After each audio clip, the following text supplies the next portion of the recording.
मेरे प्यारे दोस्तों, आप लोग का बहुत बहुत स्वागत है इस यूट्यूब चैनल पर। तो आज हम लोग फिजिक्स का पहला क्लास देखेंगे, ठीक है। जो फिजिक्स है लूसेंट का, वही इसका पहला क्लास है।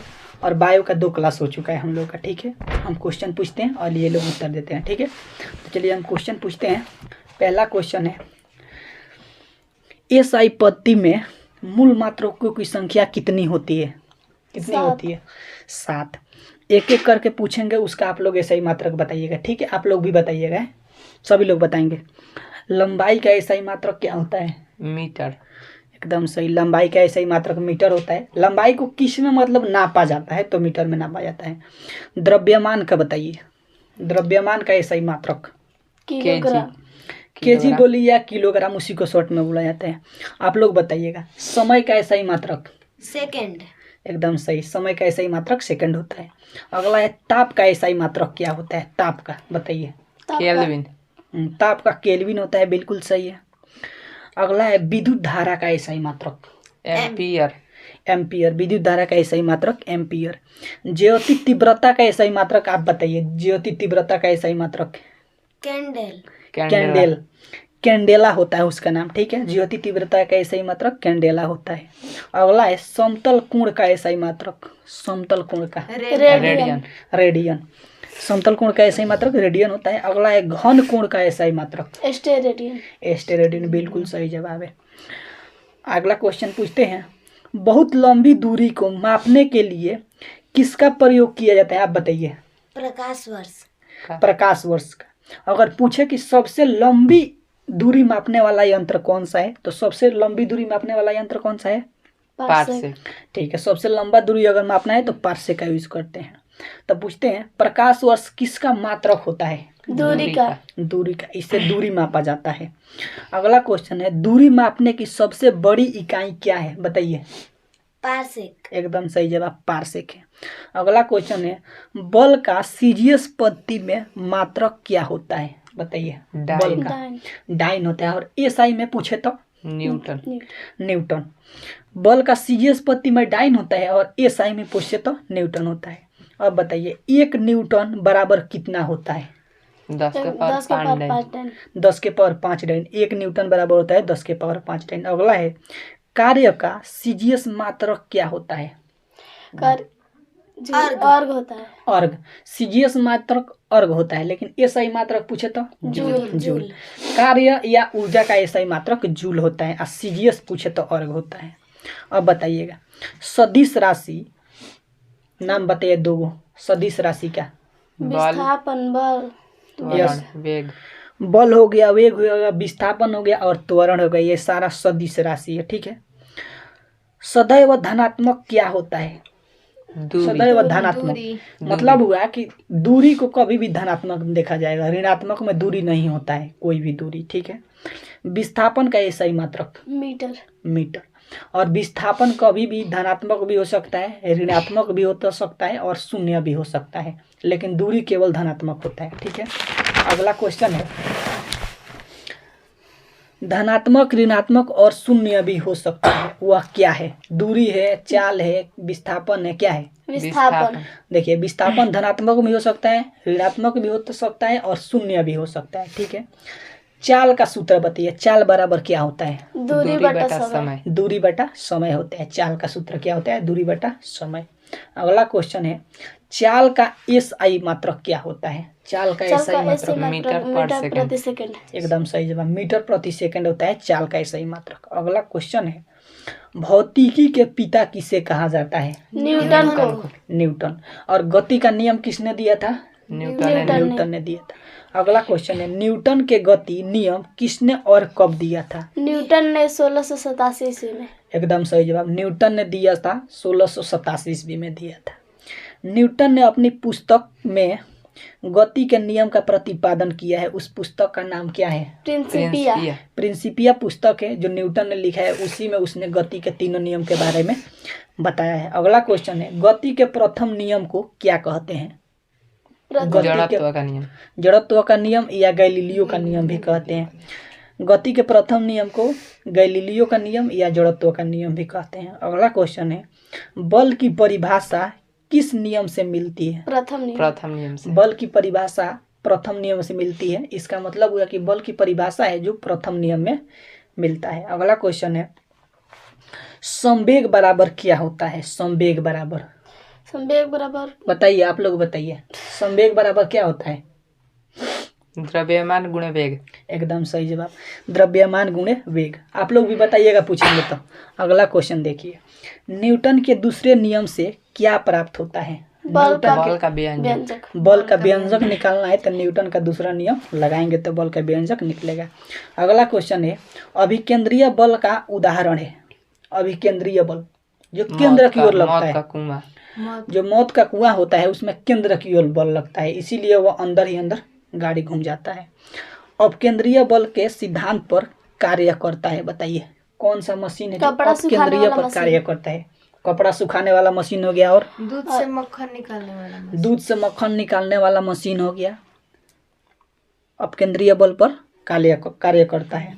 अगला क्वेश्चन है, प्रथम श्रेणी का उत्तोलक के उदाहरण दीजिए। प्रथम श्रेणी के उत्तोलक, कैंची, कैंची हो गया, एकदम कील, सही, कील हो उखाड़ने गया, का मशीन। एकदम सही।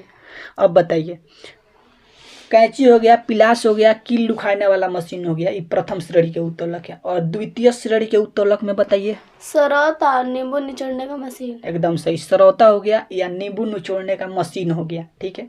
ये द्वितीयक श्रेणी में, द्वितीयक उत्तोलक में आता है, या इसी में आता है एक पहिया वाला जो मशीन सामान ढोने वाला होता है गाड़ी, वो भी आता है। अगला है, तृतीय श्रेणी का उत्तोलक का उदाहरण। मनुष्य का हाथ, हम्म, चिमटा।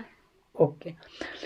तृतीयक उत्तोलक में आता है मनुष्य के हाथ, इसको याद रखिएगा, पूछा जाता है मनुष्य के हाथ किस उत्तोलक का कार्य करता है? तृतीय। तृतीय उत्तोलक, ठीक है, तृतीय श्रेणी के उत्तोलक में। अगला है, कार्य बराबर क्या होता है?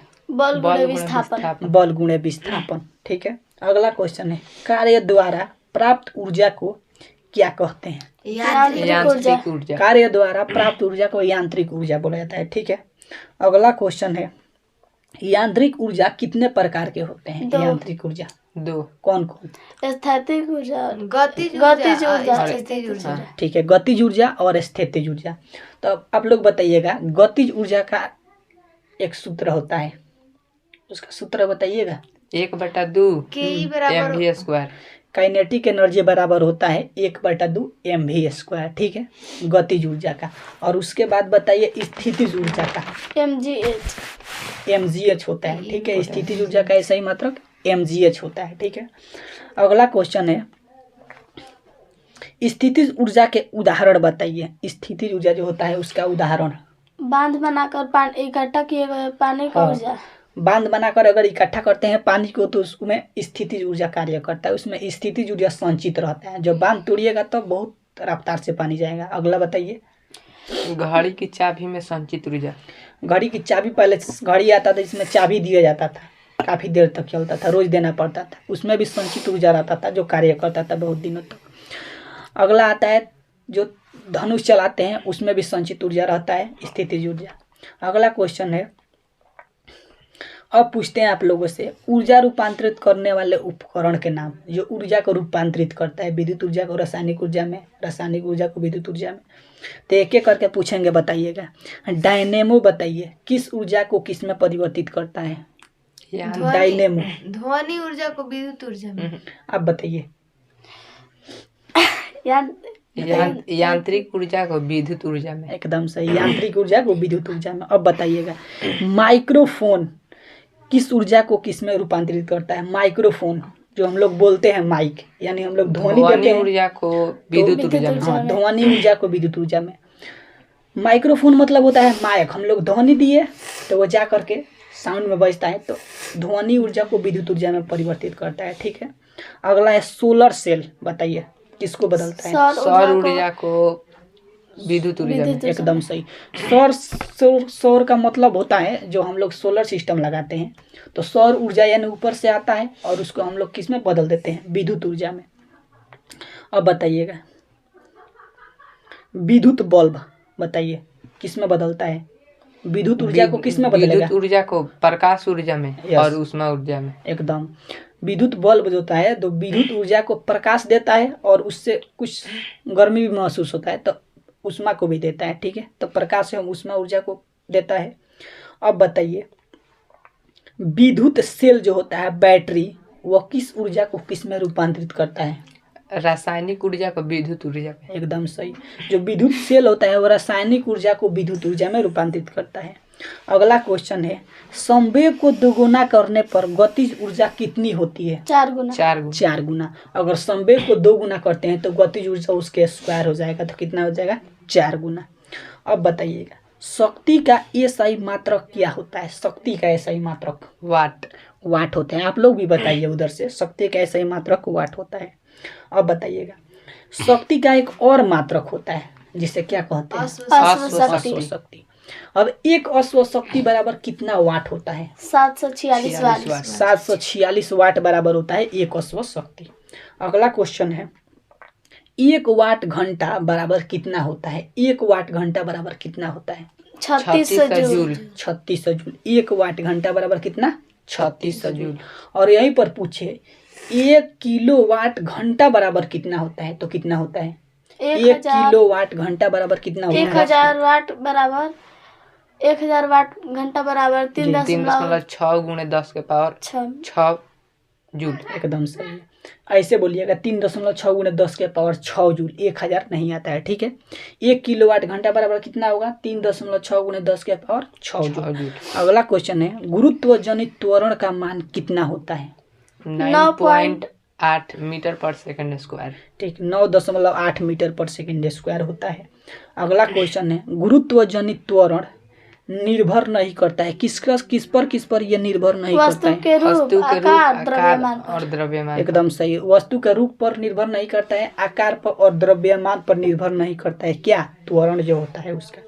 अगला क्वेश्चन है, पृथ्वी के सतह से ऊपर या नीचे जाने पर जी का मान क्या होगा? घटता है।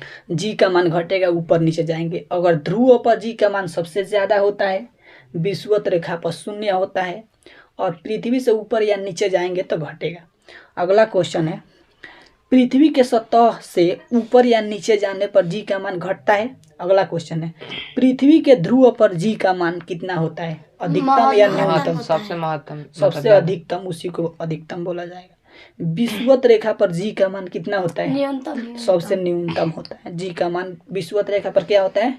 न्यूनतम। पृथ्वी के ध्रुव पर अधिकतम। पृथ्वी के घूर्णन गति बढ़ने पर जी का मान क्या होता है? बढ़ता है, घटता है? घटता है। कम होता है, यानी घटता है। पृथ्वी के घूर्णन गति बढ़ने पर।